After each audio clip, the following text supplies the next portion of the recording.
젖과 꿀이 흐르는 가나안 땅은 하나님께서 아브라함에게 벌써 약속하신 것입니다. 너와 너 후손에게 이 땅을 너에게 주리라. 이삭에게, 야곱에게 계속해서 약속을 하셨습니다. 이제 마침 내 가나안 땅을 이제 차지하는 약속이 이루어지는 시점입니다. 민수기 23장 19절에 하나님은 사람이 아니시니 거짓말을 못하신다. 하나님은 인생이 아니시니 그 말씀하신 걸 반드시 이루신다. 할렐루야. 하나님의 약속 성경은 절대로 그냥 하나도 넘어가지 않고 그대로 이루어집니다. 때가 있지만 이제 가나안 젖과 꿀이 흐르는 땅을 차지합니다 하는 약속대로. 그런데 요단강이 도도히 흐릅니다. 여호수아 3장 15절에 보면 추수할 때에는 요단강 물이 언제나 강둑을 넘쳐 흐르더라. 그러니까 물이 강에 가득하고 흘러내리는 것이 얼마나 무서워요. 그런데 축복의 땅, 약속의 땅, 하나님이 주시겠다고 약속하신 땅은 눈앞에 있는데 갈 수 없는 것입니다. 왜? 강물이 도도히 흐르고 배도 없고 다리도 없고, 배가 있은들 배 한두 대로 그 수많은 사람을 어떻게 옮깁니까? 그러면 저 가나안의 그 거인들이 건너오는 사람마다 죽이면 끝나는 거죠.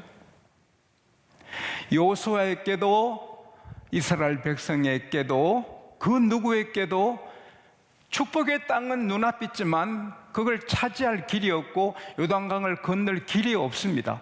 하나님은 그리로 인도하셨습니다. 하나님께서 여호수아야, 이제 요단강을 건너는데 제사장들이 벗개를 매겨라. 벗개는 길이가 1m 22, 높이가 76, 폭이 76. 거기에 하나님께로서 받은 십계명 돌판이 거기 있고 아론의 지팡이가 거기 있고 만나 항아리가 거기 있습니다. 그걸 메고 앞으로 가게 하고 2000규빗, 약 900m, 약 1km 뒤에 백성들이 따르게 해라. 그리고 요단강에 이 제사장 발이 들었으면 강물이 마르리라. 할렐루야. 성경은 과학을 품었지만 과학을 초월합니다. 과학의 모든 질서를 하나님이 만드셨지만 하나님은 또 그걸 초월합니다. 그래서 이스라엘 백성에게 너희들 성결케 해라. 이제 내일 우리 요단강을 건넌다. 이야, 요단강을 건너다는 백성들은 꿈 같은 이야기입니다. 물이 넘쳐 흐르는데, 근데 제사장들이 벗개를 메고 한 1km 앞에 가고 백성들이 따라갑니다. 그 가슴이 어떻겠어요? 우리도 지금 그런 길을 가고 있습니다. 자, 이 사람들은 40년 사막을 살았습니다. 수영을 배우지도 않았고 할 수도 없습니다. 거기에 들어가면 죽습니다. 근데 여호수아가 명합니다. 들어서라! 그래서 들어서니까 이런 일이 현실입니다. 물이 스탑하고 물이 2로 쌓입니다. 모래가 쌓이듯이, 곡식이 쌓이듯이 쌓이는데 흐르지 않습니다. 할렐루야. 하나님께 물도 순종합니다. 그리고 어느 사이에 강바닥이 다 말랐습니다. 여호수아 3장 17절에 보면 마른 땅을 건너니라. 할렐루야. 성경 확인 안 해도 됩니다. 맞아요. 안 맞아도 절수가 틀려도 있습니다. 그런데 그 이스라엘 백성이 다 마른 땅을 건너면서 꿈 같은 일을 경험하는 것입니다. 근데 제일 먼저 루벤, 갓, 지파, 므낫세 반지파 4만 명 군사가 먼저 건넙니다. 그래서 여리고 평지에서 지키는 겁니다. 하나님이 같이 하셔도 우리 할 일은 해야 되는 것입니다. 전염병이 휩쓸 때 손 씻고 마스크하고 하는 거 우리 할 일은 해야 되는 것입니다. 4만 명은 딱 경계를 하는 것입니다. 그리고 다 건넜을 때 아직도 제사장들은 서 있습니다. 미리 준비한 12지파 대표들이 강에 가서 그 제사장들이 선 곳에 돌을 하나씩 다 메고 나옵니다. 하나님이 시키셨습니다. 근데 사실은 한 번 더 한 것입니다. 제사장들이 선 곳에 다시 돌을 12개 세웁니다. 그리고 이 제사장들이 다 건넌 다음에 나오자 다시 물이 흐르는데 그 쌓인 물이 한꺼번에 흐르면 다 죽지요. 물 사태지요. 그러나 물이 곱게 흐릅니다. 할렐루야. 하나님께 박수합시다. 와, 이건 영화로 만들기도 어렵지 않겠어요? 하기야 홍해 영화를 보면 할 수 있겠네. 와, 그래서 그 12돌을 길갈에 세웁니다. 하나님께서 직접 명하십니다. 왜 이 12돌을 세우느냐? 후손들이 이 돌이 뭐냐? 이 돌이 무슨 뜻이지요? 아버지, 할아버지, 이 돌이 무슨 뜻이에요? 얘야, 하나님께서 요단 강물을 마르게 하셨다. 우리 제사장들이 벗개를 메고 들어서자마자 다 마르게 하셨다. 하나님이 홍해를 가르신 것처럼 요단강을 마르게 하셔서 우리가 다 건넜다. 그래서 하나님이 얼마나 전능하신 분임을 세상으로 알게 하고 오고 온 후손들이 하나님을 경외하도록 하기 위함입니다. 근데 이 일 때문에 여호수아 5장 1절에 보면은 요단강 서편에 모든 왕들이 그리고 해변의 모든 왕들이 따라합시다. 마음이 녹았고 정신을 잃었더라. 요단강이 그렇게 말라가지고 쌓이고 백성들이 다 지나고 그 이야기를 들은 사람들이 다 마음이 녹아내리고 정신 잃어서 벌써 기가 꺾인 겁니다. 할렐루야. 오늘 이 말씀을 통해서 하나님께서 우리에게 주시는 메시지는 너무 선명하지 않습니까? 요단강은 넘지 못할 강이고 큰 문제고 축복의 땅을 눈앞에 두고도 갈 수 없이 갈 수 없도록 막은 건데 하나님이 그렇게 인도하신 코스인 것입니다. 사랑하는 하나님의 자녀, 하나님의 백성 여러분, 하나님께서 이스라엘 백성을 인도하신 것은 우리를 인도하시는 하나의 거울입니다. 하나님이 함께 하시고 하나님이 축복의 땅으로 인도하십니다. 하나님은 여러분과 저를 천국으로 인도하십니다. 또 우리 미래는 약속의 가나안 땅입니다.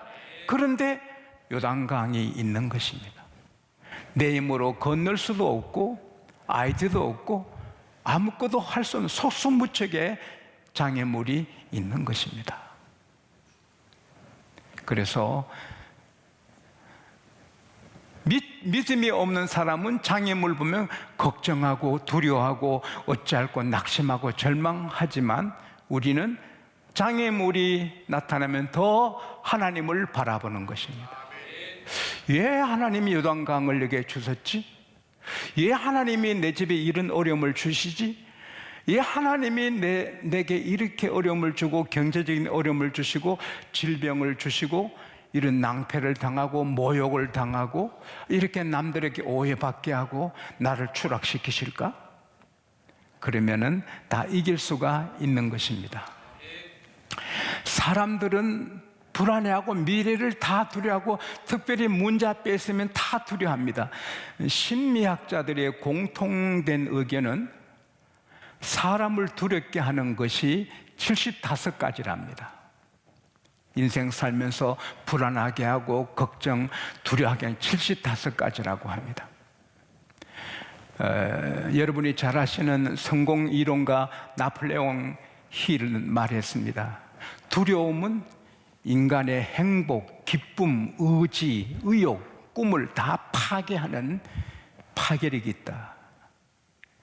사람이 두려워하고 걱정하면 다 무너지는 것입니다. 하나님은 여러분과 저를 사랑하십니다. 따라합시다. 나는 혼자가 아니다. You are not alone. 여러분과 저는 혼자가 아닙니다. 요단강에 있든 홍해가 있든 하나님이 인도하셨습니다. 어느 제자가 선생님, 어떻게 하면 인생을 좀 걱정, 불안, 염려하지 않고 살 수 있습니까? 그때 마침 산길을 걸었는데 이 선생님이 나무를 깍 안더니 이놈아, 날라, 이 나무야, 날라, 놔줘. 얘 나를 붙잡아. 이 나무야, 나를 놔줘. 사람 살려, 사람 살려, 사람 살려. 이 나무야, 나를 좀 놔줘. 그러니까 제자가 선생님 이상하다. 나무가 선생님을 붙잡은 게 선생님이 나무를 붙잡고 왜 그럽니까? 바로 그거다. 세상은 걱정, 근심이 많지만 그걸 사람이 붙잡아서 걱정한다. 놔버리면 걱정이 안 된다는 거. 그거는 이로가 되지만 실제로 근본 해결은 안 되는 겁니다. 그러나 하나님은 요단강을 놔버리라. 그러면 축복의 땅에 못 들어가는데 하나님은 갈라주십니다. 생각해 보세요. 하나님은 과거의 홍해를 갈라주셨듯이 우리 과거에 인생의 장애물이 한없이 많았는데 다 넘어가게 했습니다. 요단강 현재 그들이 만난 장애물인데 하나님이 갈라주십니다. 요단강 건너서 끝났습니까? 전쟁을 31개국과 합니다. 31개국과 싸웁니다. 그것도 다 장애물입니다. 그러나 하나님이 이기게 하십니다. 따라합시다. 내 과거도 잘 넘었고 지금 장애물도 하나님이 넘게 하시고 천국 갈 때까지 수없이 밀려오는 장애물 하나님이 넘게 하신다. 할렐루야, 할렐루야. 믿음이 없이는 기쁘시게 못합니다. 우리가 믿을 때 하나님이 기뻐하시고 해주십니다. 골리앗은 문제입니다. 그러나 골리앗이 문제가 아니라 골리앗을 대하는 태도가 문제입니다. 사울왕 이스라엘의 장수들, 이스라엘 군사들은 골리앗을 보고 다 떱니다. 그들이 대하는 자세가 벌써 문제가 된 거죠. 그 다윗은 그때 사춘기 때입니다. 중학교 3학년이나 고등학교 1학년 나이입니다. 티네이저, 사춘기입니다. 근데 같은 골리앗을 보는데 흙덩어리로, 허수아비로 아무것도 아닌 것 같이 봅니다. 왜?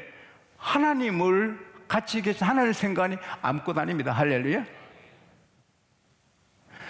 10살, 12살 아이들이, 못된 아들이 길에 기다려도 7살 애가 아빠 손잡으면 그거 아무것도 아니듯이 우리가 만나는 문제가 굉장히 문제가 돼도 하나님을 믿는 믿음의 자세로 보면 아무것도 아닙니다. 간증거립니다. 그리고 요단강이 있었는 것이 결국은 믿음이 커지고 상대방의 길을 꺾는 것입니다. 우리에게 장애물이 있는 것이 지나가면 내가 더 잘 되고 우리 라이벌은 마음이 높고 정신을 잃는 것입니다. 중요한 것은 오늘의 가장 포인트 교훈은 이 간증을 모아서 써야 됩니다. 요단강을 가르친 건 꿈 같은 기적이지만 세월이 지나면 다 잊어버립니다. 우리 어머님 세대기 때 예수 믿고 그날 꿈에 하늘에서 빛이 저희 집을 비추고 온 동네가 캄캄한데 저희 집만 하늘에 빛이 비치고 막 천국의 기쁨이 임하니까 마당에서 너불너불 춤을 추며 하나님이 내 집에 복을 주셨다, 하나님이 내 집에 복을 주셨다. 그리고 교회도 한 번도 안 나온 분이 주 예수의 강림이 불어나니 이 찬송을 다 불렀다고요. 그걸 어머니가 자주 말씀하셨어요. 이게 은혜가 됐거든요. 근데 돌아가시기 얼마 전에 어머니 그때 참, 어머니 처음 예수 믿는 그날 밤에 참 어머니 꿈이 은혜롭죠. 나는 몰라. 아니 어머니, 우리 하늘에서 빛이 엄마 춤추고, 나는 몰라, 기억 안 나.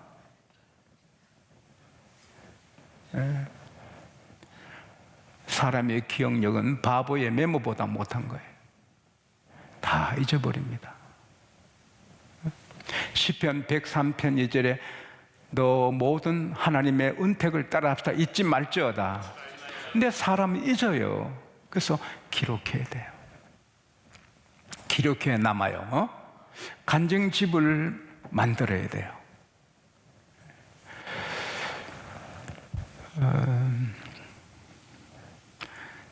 저는 영암 김웅조 박사님을 존경하는데, 이 나라 기둥입니다. 그가 13살 때 공부하는 그 공부방의 훈장님 아들에게 예수를 전도받고 예수 믿었습니다. 그가 주일학교 다니면서 모세의 말씀을 듣다가 나도 모세같이 민족을 살리고 큰일하는 종이 되자. 그래서 자기를 나는 모세 새끼다, 나는 모세 새끼다, 그렇게 하면서 모세가 되려고 열심히 공부했습니다. 그가 주의 종이 되고 싶어서 성계신학대학에 입학했습니다. 개성학교를 졸업하고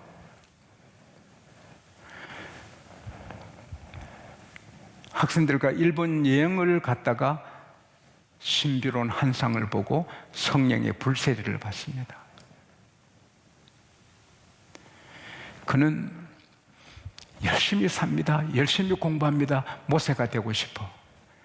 너무 가로하다가 폐렴에 걸리고 4가지 병이 왔습니다. 그래서 휴양차 목포에 가서 나이 30살에 피를 토하면서 작은 교회를 섬기는데 설교하다가 피를 토합니다. 목포 유달산에 올라갔습니다. 바위를 치면서 내가 모세처럼 나라와 민족을 일하고 하나님 일을 크게 하려 했는데 내가 폐렴으로 죽고 설교다 피를 토하니 어떡합니까? 기도하다가 반석에서 샘물이 터져서 나오고 자기 몸이 거기에 잠기고 신비로운 일을 보고 깨끗이 났습니다. 그분의 간증은 너무 신비로워 유달산에서 저분이 김웅조 박사입니다.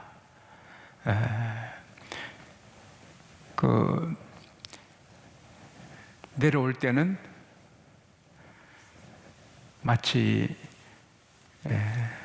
자기가 걷지 않고 천사가 들어서 옮긴 같이 내려왔다. 빌리 기사님처럼 날아온 겁니다.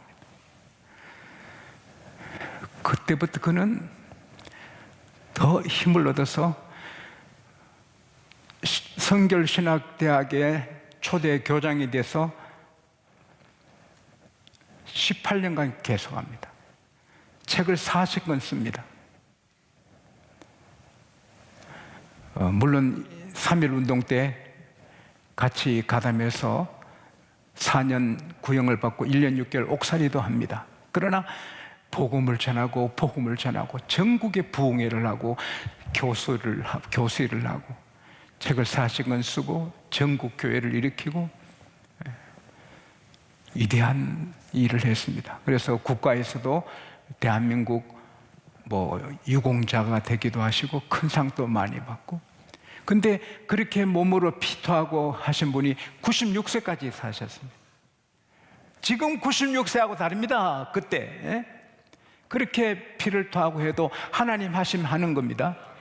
근데 그분을 여러분 잘 모르잖아요. 제가 이야기하니까 알잖아요.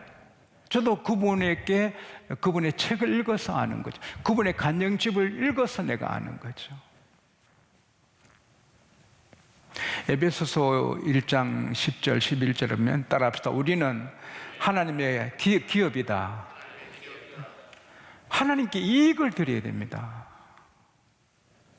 지용수는 여러분은 하나님께 이익을 드려야 됩니다. 우리는 킹스 비즈니스, 주님의 비즈니스를 하고 있는 것입니다. 그것은 세상 사람들이 예수 믿게, 세상 사람이 하나님을 높이게, 할렐루야. 그걸 그렇게 하려면은 간증집을 해서 물려주고, 아들아, 또 손자들에게 두고두고 가보로 내가 예수 믿고 이런 일이 있었다. 내가 병에서 낫고 이렇게 어려움에 구원받고 하나님 하셨다. 이런 도를 세워야 하는 것입니다. 이번에 같이 오신 그 총장님 부인은 상속녀입니다. 엄청난 재산을 아버님께 받았습니다. 작년에. 여러분이 들으면 깜짝 놀랄 거예요. 이 나라 최고 대학, 최고학과를 나왔고 미인입니다. 대학 총장 부인이고.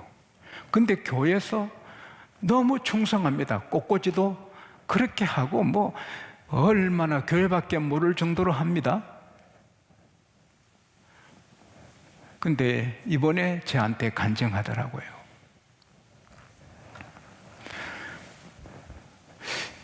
목사님께 안수를 받는데 전 우주의 무게가 자기에게 실리는 같이 중압감을 느끼고 쓰러졌답니다. 근데 하나님은 너를 사랑하신다. 예언적인 기도를 받는데 그게 그냥 하늘에서 떨어지는 음성으로 들리고 너는 축복의 근원이 된다. 그때 그 경험을 잊지 못한다는 겁니다. 살아보니 하나님이 함께 하셨고 부모님을 다 구원하고 축복의 근원이 되게 하셨다. 할렐루야. 미란이라는 여성인데 그렇게 제게 간증하니 그래서 저렇게 믿는구나. 할렐루야. 간증을 하면 하나님 높임 받게 되고 사람이 믿음이 생깁니다. 사실 성경이 간증의 책이 아닙니까? 요한복음 20장 30절 31절에 보면 예수께서 행하신 기적이 많지만 오직 이것을 기록하면 너희로 예수님 하나님의 아들이심을 믿고 그 믿음으로 생명을 얻게 하려 하심이라.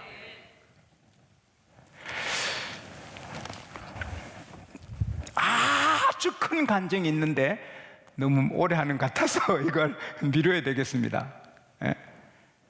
다음번에 하도록 하고. 사랑하는 여러분, 우리는 하나님의 기업입니다. 하나님께 이익을 드려야 됩니다. 그러기 위해서는 은혜도 받아야지만 간증의 도를 서야 됩니다. 간증집을 만들고 알려야 됩니다.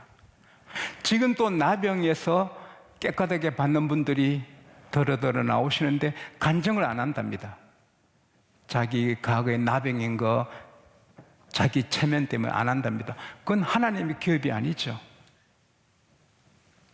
나는 나병인데 주님이 치료하셨다. 그 사람들이 믿고 할렐루야. 하나님 영광 받고 간증으로 하나님 영광 돌리고 간증으로 우리 믿음이 커나가고 간증으로 세상을 살리고 간증으로 후손을 일으키는 여러분과 제가 되기를 축복합니다.